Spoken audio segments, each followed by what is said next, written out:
Bueno, yo les hablaré sobre la inmunidad adaptativa.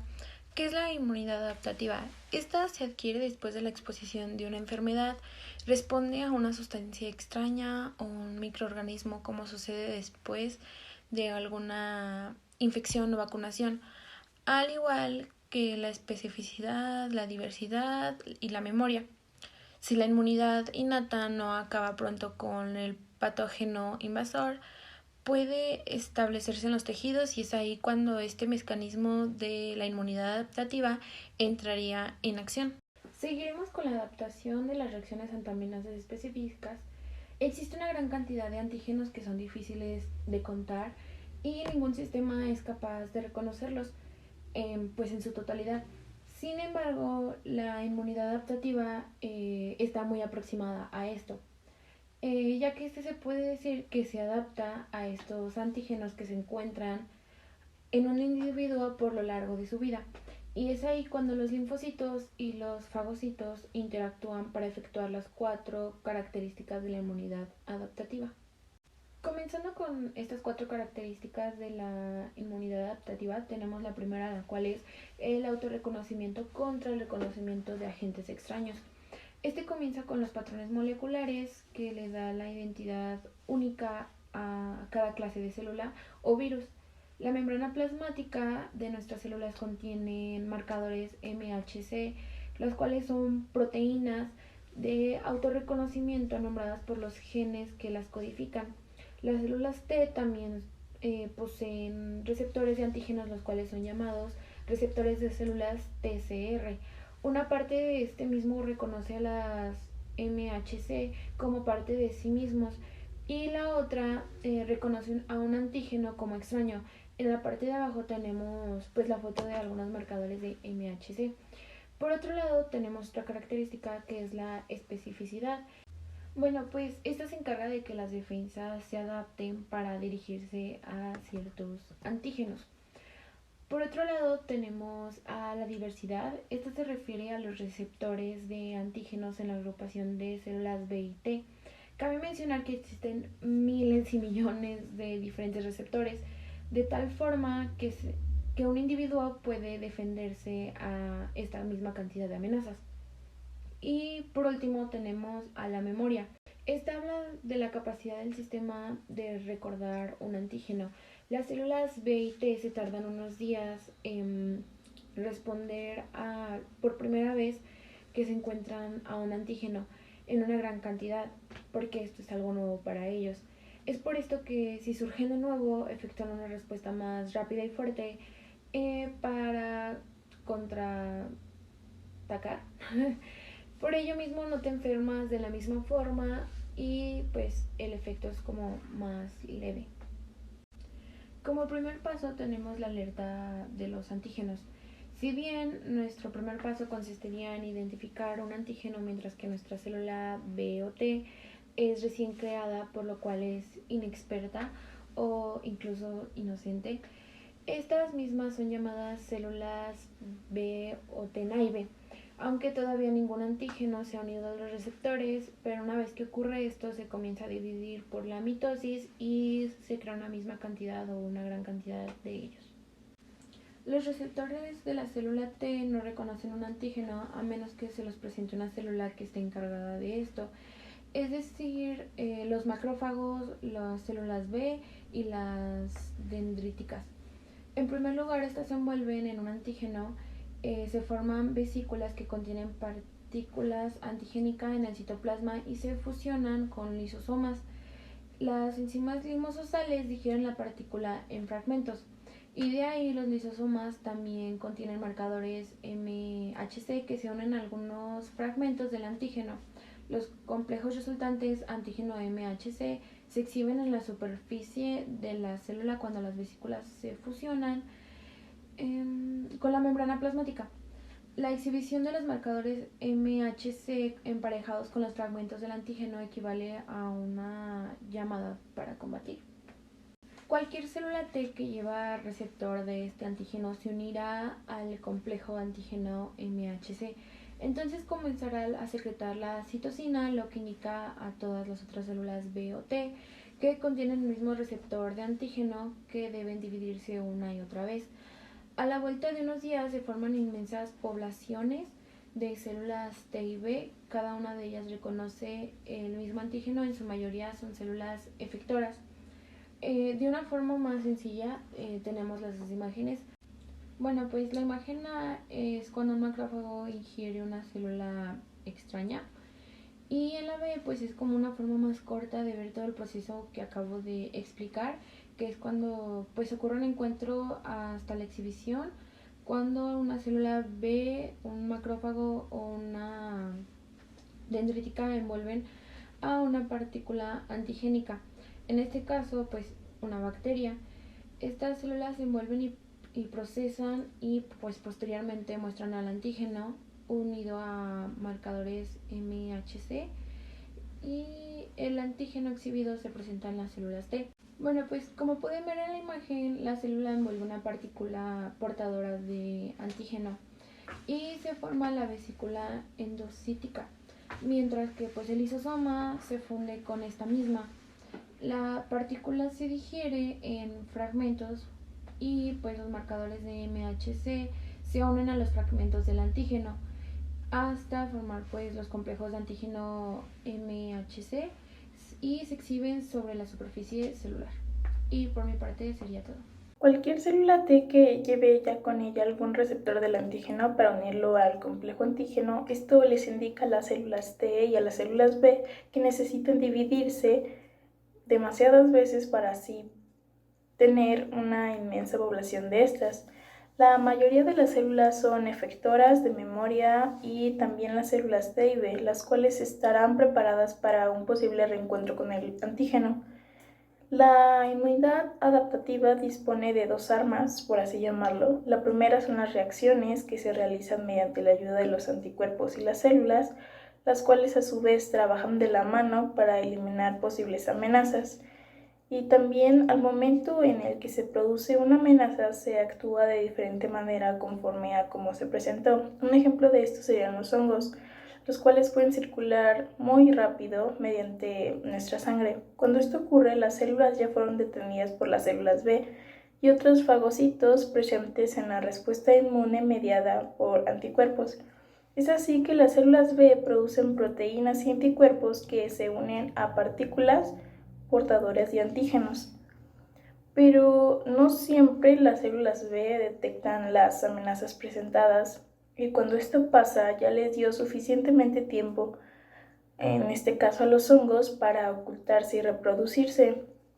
Estos patógenos,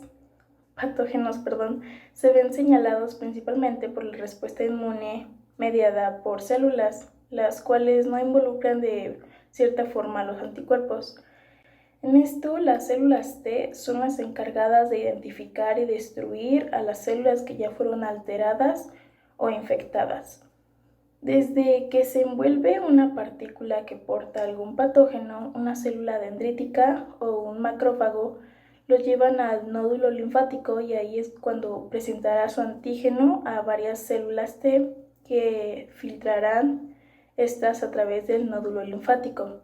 Y las partículas que llevan un antígeno en el fluido intersticial se desplazan por los vasos linfáticos hacia un nódulo, donde se van a encontrar las células B como las dendríticas o los macrófagos,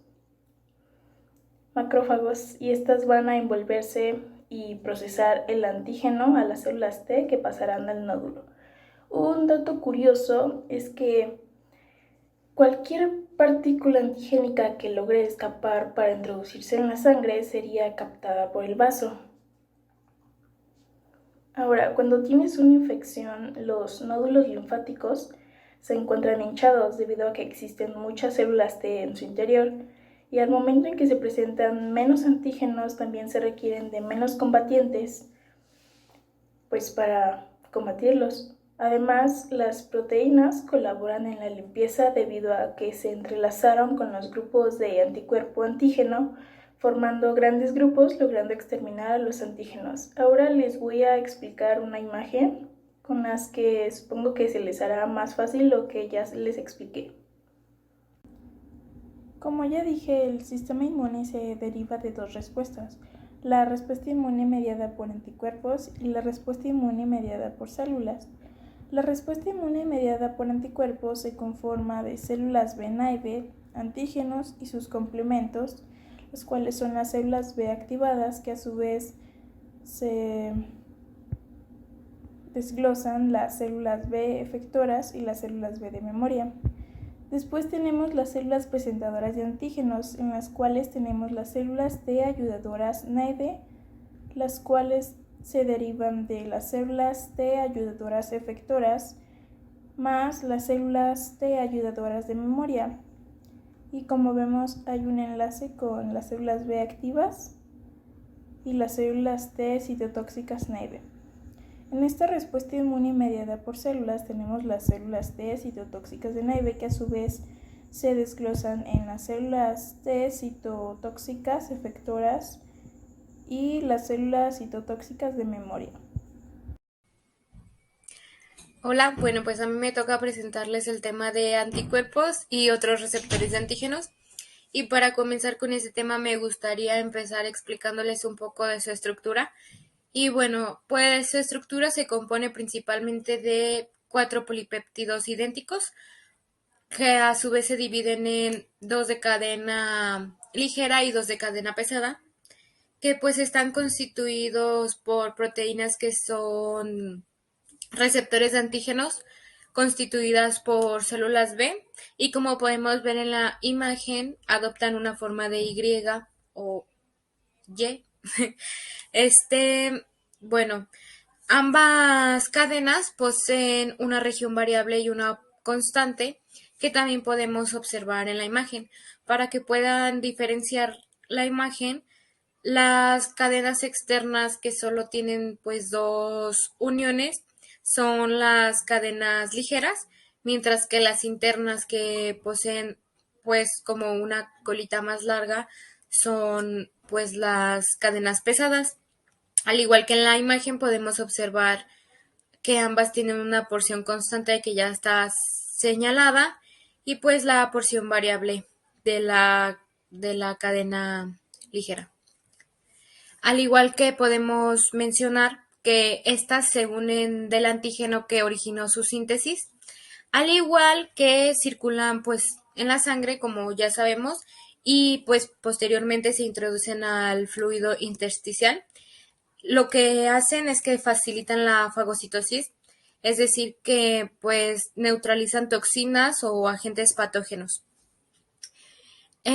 También podemos mencionar que se pliegan juntas y pues crean un anticuerpo intacto y cadenas variables que forman los sitios de unión del antígeno, obteniendo una distribución pues específica de elevaciones, surcos y cargas del antígeno. Cuando esto pasa, constituyen la parte receptora del antígeno de un anticuerpo y pues se unen solo a los antígenos que poseen esta misma distribución específica, que ya mencionamos que es el surco, la carga y pues las elevaciones del antígeno.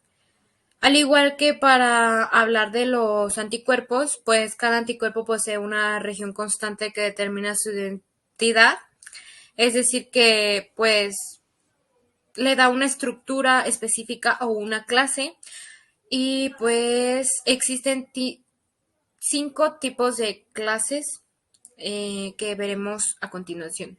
Estas 5 clases se dividen en 2, que son anticuerpos secretados y anticuerpos unidos a una membrana. Y bueno, como podemos ver, los IgG se ubican en los secretados y los IgA igual, mientras que en los anticuerpos unidos a una membrana solamente se ubican pues los IgE, los IgD y IgM. Bueno, pues lo primero que podemos decir de los anticuerpos IgG son que en su mayoría son los que circulan el flujo de la sangre, por lo que es el principal anticuerpo de la ya mencionada, ¿no? Pues de la sangre.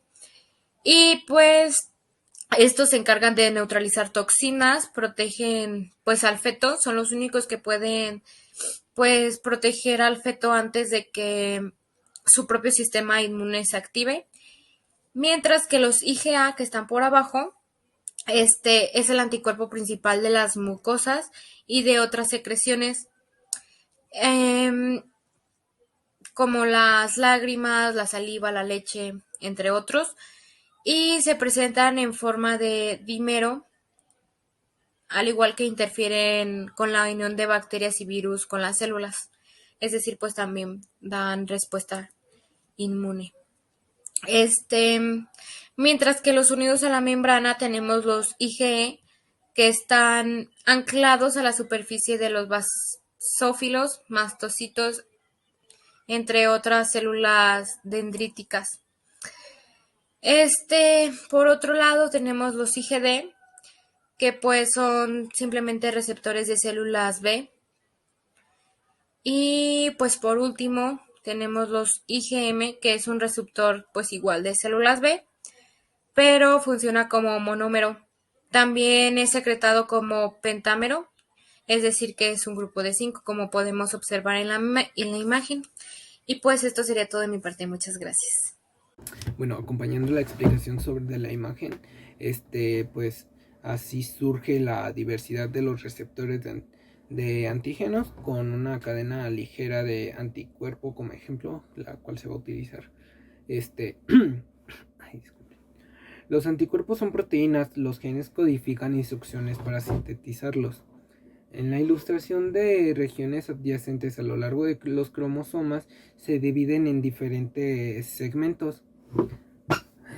A lo largo de la longitud, aquí mostramos diferentes segmentos como el V, el J y el C de la cadena larga. Después, durante la maduración de las células B, ocurren eventos durante la recombinación en esta región. Cualquier segmento V se puede conectar a cualquier segmento J. La secuencia de unión se une a un segmento de la región constante. El gen combinado estará presente en toda la descendencia de la célula B. Cuando la célula B madura, crea genes codificadores. Los genes codificadores de anticuerpos se recombinan formando MARN. El MARN llega a ser procesado para así convertirse en MARN maduro. El MARN maduro son iones extirpados y exones empalmados, lo que se traduce como cadenas de polipéptidos de una molécula de un anticuerpo. En el interior del tracto digestivo, hay IgA encuentra patógenos antes de que entren en contacto con las células IgE, las cuales están incorporados por una membrana plasmática de los mastocitos, los basófilos y algunos tipos de células dendríticas. La unión del antígeno con IgE provoca que la célula de anclaje libere histaminas y citocinas. Una nueva célula B está repleta de receptores B, que son anticuerpos IgM o IgD, unidos a la membrana. Los pentámeros, que son polímeros de 5 de IgM secretados, se unen eficazmente al antígeno y activan el complemento. Después tenemos la fabricación de receptores de antígenos. Más de la mitad de los humanos, o sea, pues, la gran mayoría de todos, bueno, más o menos, generamos de 2.5 mil millones de receptores únicos. Esta diversidad obedece a que los genes que codifican los receptores no aparecen en una recta continua en un cromosoma. En cambio, se encuentran en varios segmentos. Se encuentran en varios segmentos de cromosomas y existen varias versiones. Se empalman juntos durante la diferenciación de células B y T, pero es aleatoria. La versión de cada segmento se acoplan en el gen receptor de una célula en particular. Cada una de estas células B o T se diferencian, terminan con uno de cerca de los 2.5 mil millones de combinaciones de segmentos genéticos o génicos. Antes de que una nueva célula B abandone la médula ósea, ya se encuentra sintetizada por sus receptores antigénicos únicos. La región constante de cada uno está incrustada en la bicapa lípida de la membrana plasmática de las células, y los dos brazos que se proyectan por encima de ella con el tiempo de la célula B se saturan con más de 100.000 receptores, lo que hace que ahora esa célula B se le llame célula B-Naive, es decir, que todavía no ha encontrado ningún antígeno al cual anclarse. Las células T se forman en la médula ósea. Estas maduran después de pasar el timo. Ahí en el timo halan hormonas para fabricar receptores MHC y receptoras de células T. A su vez, las TCR de algunas células T se unen a proteínas corporales en vez de antígenos, por lo tanto no pueden reconocer los MHC. Y a todo esto surge la pregunta de que ¿por qué las células T no atacan el propio cuerpo? Bueno, esto es muy fácil, pues estas llevan, por así decirlo, un control de calidad en el que se hacen dos cosas. La primera es que pues cortan diversos péptidos, así pues logran no atacar al cuerpo de esa manera. También pues existen los TCRs. Vamos a clasificarlos en dos tipos. Están los buenos y los malos, por así decirlo.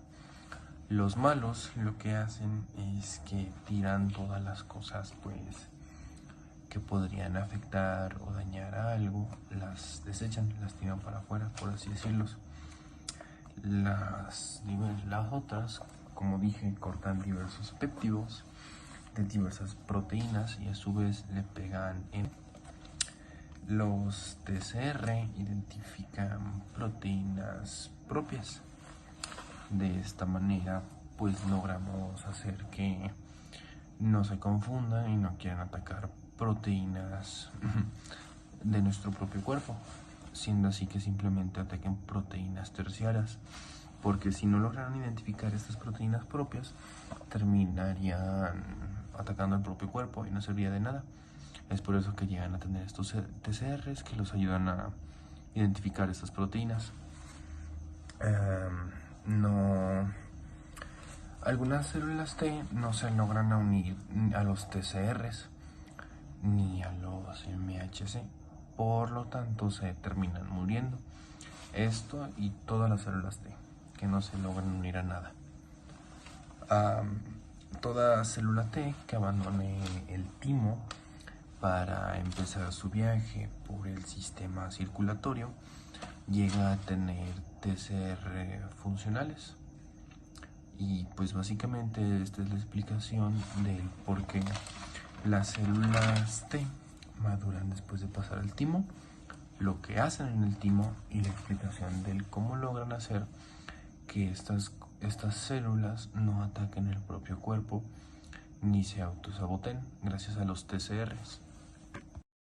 Bueno, esto sería todo por nuestra parte. Muchísimas gracias. Esperamos que la información les sea útil.